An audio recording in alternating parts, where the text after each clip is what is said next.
कृष्णनगर के पास एक गांव में एक ब्राह्मण रहते थे जो पुरोहिती का कार्य करते थे।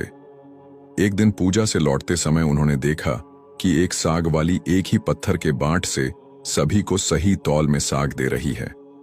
ब्राह्मण को यह देखकर आश्चर्य हुआ।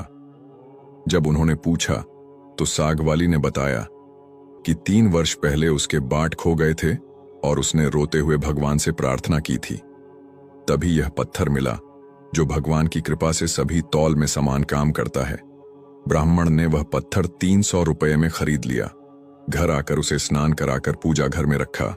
उसी दिन एक बालक ने उसकी पत्नी को कहा कि ठाकुर जी घर आ रहे हैं। ब्राह्मणी ने घर सजाया। रात में ब्राह्मण को स्वप्न में भगवान ने कहा, मुझे लौटा दो, नहीं तो अनर्थ होगा। पर ब्राह्मण ने इनकार किया। परिणाम स्वरूप क्रमशः उसका पुत्र पुत्री और पत्नी सब मर गए, पर वह अडिग रहा।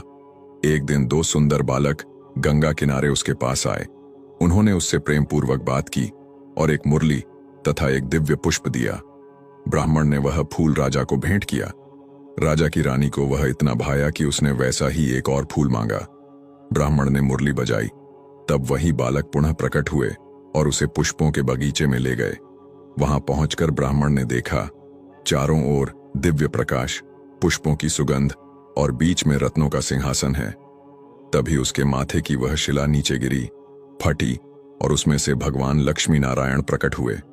भगवान ने कहा, हमने तुझे अनेक दुख दिए पर तू अटल रहा। इसी दृढ़ भक्ति के कारण तुझे और तेरे परिवार को मोक्ष मिला। इस प्रकार ब्राह्मण की अटूट श्रद्धा और भक्ति ने उसे सशरीर वैकुंठ धाम पहुंचा दिया।